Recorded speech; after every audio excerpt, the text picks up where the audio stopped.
Hey guys, it's Dani. Today we're gonna have an update type of video. There are some orchids which some of you really wanted to see, some orchids that I want to show you guys. Before we go ahead and get into the updates, I just wanted to let you guys know that we're on vacation. Yay! Nothing spectacular. We're doing the same thing we did last year, just staying home and then going around the country, hopefully ending on a beach somewhere. So this means that I'm pre-recording everything and I'm really doing my best to record all the ideas you guys left me. I'm working on the labels one as well, but these videos which require a little bit more work, I might postpone them a little bit. I'm also probably not gonna be very active in the comment section, but not to worry. Towards the end of the month, things should return to normal, but just letting you guys know that I might not be very active, but videos are pre-recorded. So with that said, let's get to an orchid that I know somebody really wanted to see. And this is the Paraphalaenopsis Lubbocensis. If you don't know the history with this orchid, I'll share with you down below a link from the beginnings. I ordered it as a seedling and it was tiny, it was like this. And ever since I purchased it, it grew and grew and grew. And this orchid is not a very fast grower actually, so it grew quite a lot ever since I purchased it. But I'm still not sure if it's mature. I don't believe it's mature. I'm not expecting flowers or anything this year, hopefully next year, but I'm really happy with the length of these leaves. Each leaf was considerably larger than the previous one, so I'm hoping that this leaf will be even larger. I have to say, I really like this orchid. She doesn't appear to be a fussy orchid. I keep her in bright light, much brighter than other Phalaenopsis actually, because she is different. And about watering, well, I have to say pretty much follow the same recipe as with most of my orchids. When it's dry, I water it. When it's still wet, I don't water it. So here she is, so far so good. Nothing spectacular just yet, just vegetative growth, which is good. But trust me, you're gonna be the first ones to know the moment, the second that this orchid produces a flower spike. I just don't think it's gonna be this year though. As I was filming some extra footage for you guys to overlay on my little speech, I noticed a little something on the stem. Do you see a very sharp formation there on the stem? Well, if we are to think about the proper Phalaenopsis, flower spikes are very pointy, very sharp, and they have a thin needle-like tip, and roots are usually much rounder. They just pierce the leaf. What could this be? Could it be a spike? Possibly not. I mean, most probably not. But still, I thought it was worth showing because it's the first time that I see it. And if by some sort of miracle it turns out to be a flower spike, then that's the beginning, that pointy thing right there. Now, I was saying something about Oncidiums. For those of you who are very new to my channel, in the spring I made such a huge Oncidium type orchid haul. I'll link it down below. It was pretty much an event. Oncidium type orchids, their intergenerics are very rare here in my region, so I just had to buy as many as I could. And afterwards, I just took a big break. No more orchids for me anyway. We did a video in which I repotted all of them and see how to treat every one of them. I thought it was an interesting video, so if you missed it, check it down below. Well, they're recovering, so here is a sort of panoramic shot with almost all of them. Some are taking part in a project, but the ones that I repotted in that video, they're all there. So as you can see, they're all here, they're all doing okay, some better than others. We'll talk more about them in other videos, but some of them are actually progressing faster or better than others. And here's one of them. Yes, we have a flower spike from one of those Oncidiums. It's actually an intergeneric. This is Alicera Patricia McCulley. Oh my goodness. It's a Bellara. Yeah, I know it's Alicera, but the old name was a Bellara, and I'm a sucker for Bellaras. The orchid herself is pulling through marvelously. Yes, we still have some crinkliness here in the pseudobulb, but that is okay. Look at this new growth. It looks quite splendid for a Bellara. In the pot, we do have roots, and I'm just noticing that you don't see anything. There we go. So we have some roots here. The only problem is this is one of those orchids that I simply didn't have a decorative pot for, and I do have a little bit of algae. I need to do something about it fast. I'm gonna find a pot, any pot, put it in, because this is not okay. So never mind the algae. The roots actually look good. The orchid looks good, and we have a flower spike. The flower spike isn't much. I think we're gonna have 3 flowers, but hey, I'm not complaining. If you remember, those Oncidiums were not all in tip-top condition. Most of them actually weren't doing so great, so I'm happy to see this orchid just pulling through. This is not treated with any boosters, any seaweed, any hormones, anything. Some of you might know I'm doing that project. I'm still doing that. When I return from vacation, we're gonna do an update. So just for the record, all of the Oncidiums you saw in the panoramic view, including this one, has not been treated with anything, just water, and I also started to fertilize it with my usual fertilizer. That's it. So everything that happened naturally. Another Oncidium in that bunch that you will definitely see in the repotting video is this one. It was the Oncidium that I was actually not sure if it was gonna make it because I was only left with 1 pseudobulb. So pretty much it was a back bulb, even though it wasn't a very old pseudobulb. And well, today is one of the most vigorous of the lot. Look at him, the pseudobulb completely plumped up. The new growth is growing super fast. We have a super good root system and you will see a lot of water. That's okay. That's what I do when I'm on vacation or if I cannot tend for my orchids. I leave a pool of 1 centimeter of water or so, and in 1 week it's gonna be completely gone. Super hot, it's summer now, so that's why the water is there. But yeah, look at this guy, he's doing so good. Some orchids are just more vigorous than others, especially with hybrids, because we combine those genes and sometimes it doesn't really work out that great, and other times it's just wonderful. Hence why we sometimes say, oh, it has that hybrid vigor. That's what we're looking for, the hybrid vigor. Well, this one has it. This, I completely forget to put the tag on this guy. It's the pink one, the one that looks like the Oncidium that I lost. Long story short, if you watch that video, you'll see what I mean. But yeah, there we have him. I'm so happy because I love this orchid. He's doing fantastic. I was not expecting it.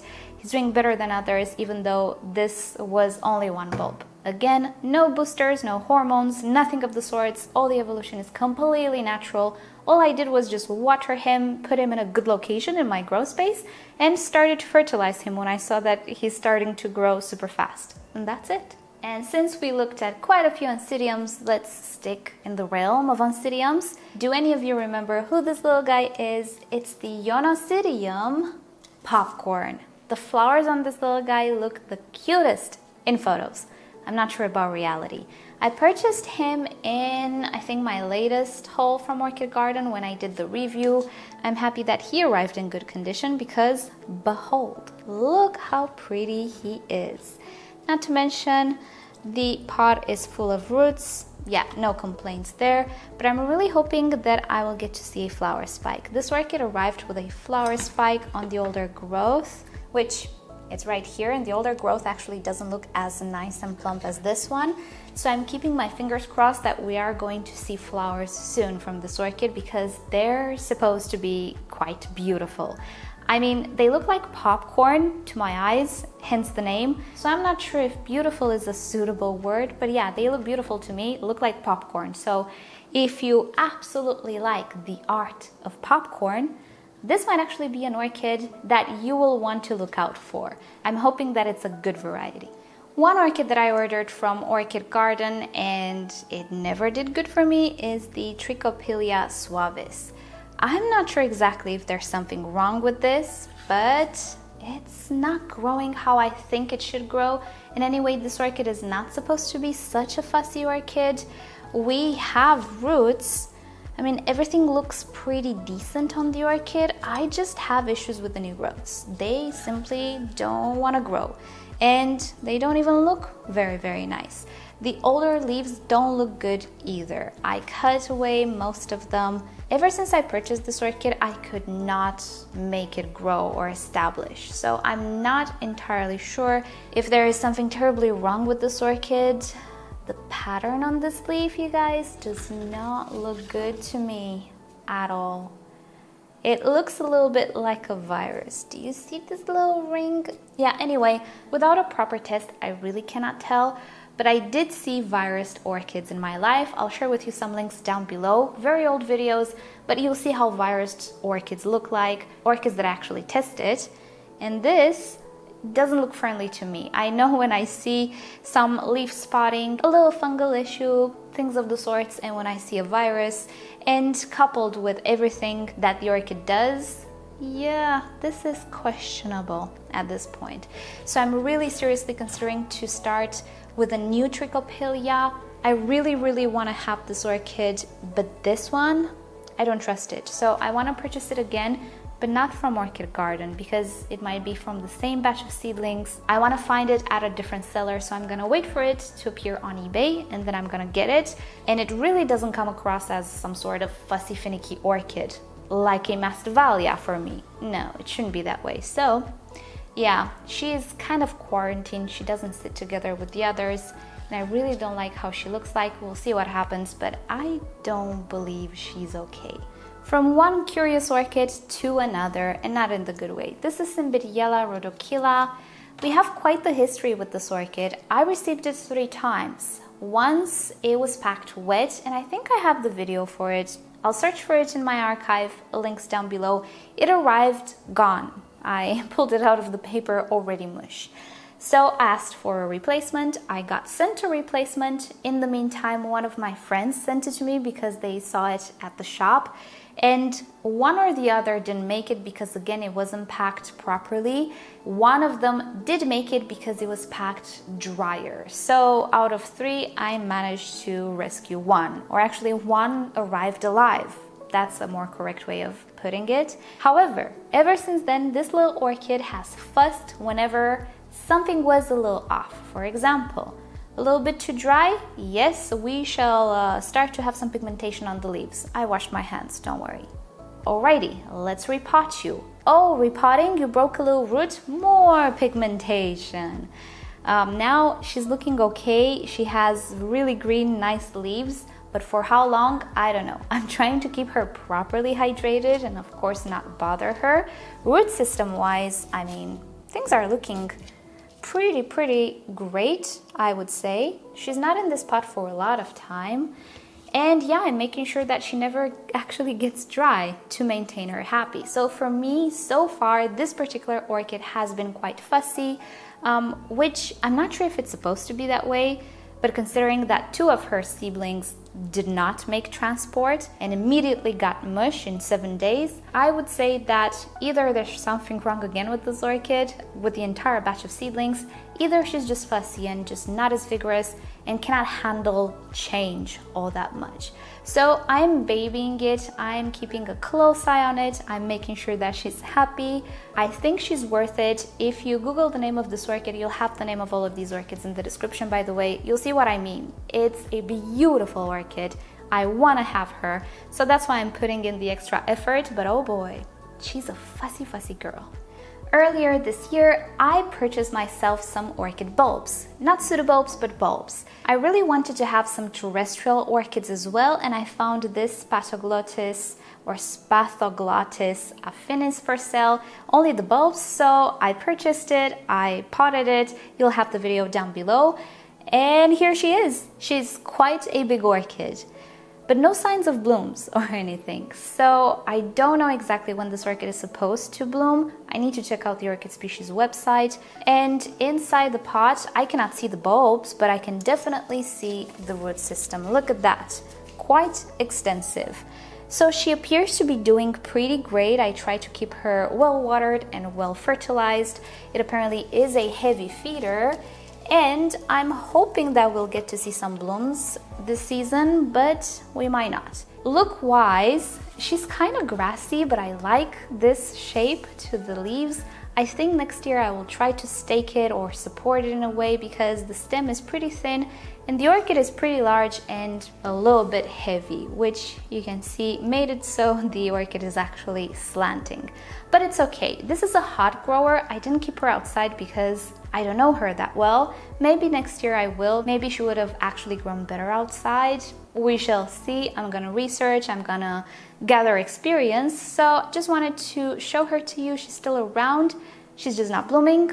But if she does, of course, we're gonna film it. There is a very high chance this year no blooms because I'm not sure exactly what I'm doing with it just yet. We learn as we go, don't we? And the last orchid we're gonna look at today is the Asconopsis Irene Dobkin. Well, this orchid gave me a bit of a fear at the beginning of the year, or actually in springtime, because it looked okay and all of a sudden, bam, it lost 2 or 3 leaves from here. And in my mind I was like, oh great, here we go. Stem rot, huh? Nice. Long story short, I was ready and prepared mentally, emotionally for a loss, but no. It actually then grew this leaf and then this leaf, and now it's growing this leaf. It's speeding up. It's growing pretty fast, and this is not a fast growing orchid. But yeah, there we go. There apparently was something wrong with those leaves and she needed to discard them. Other than that, the orchid is doing pretty great. We have a nice root system, which is tucked away somewhere because I just repotted this orchid this year. And she's looking great. There's another leaf there in the middle. So yeah, thank goodness I still have it. This orchid has a bad reputation of actually being fussy. And I was about to say, oh yeah, she's a little fussy. But what do you know? She's in 5th or 6th gear right now. She's growing incredibly fast. And by the end of the year, I would not be surprised if she would double in size if she continues. Thankfully, I do have extended summers, so hopefully she continues, because this is supposed to be a beautiful looking orchid. Not one that you find very, very often in nurseries. I found this one at Orchid Garden once again. But it arrived okay, it arrived in good condition. It just lost 3 leaves, just like that this year. It was a bit scary, but yeah, she's okay now, so that's all that matters. And that's about it for today. In the description, you will find relevant links where I have more history on these orchids. I'll share it down below so you can learn more, if you wish, about these orchids and about what they've been through. And of course, if you have other orchids you'd like to see, leave me a comment down below and I'll try next time to show them to you guys. And you know the drill, like or dislike this video below, subscribe to my channel for regular orchid videos, tutorials, Q&As, and other fun orchid subjects. And if you wish to support the channel, do consider visiting the merch store down below. I'm hoping you have a great vacation if you too are having a vacation these days. If not, I wish you happy days anyway. And yeah, I'll see you guys in a couple of weeks or so in real life. On YouTube, everything is pre-recorded. So that's it. I'll see you guys next time. Bye.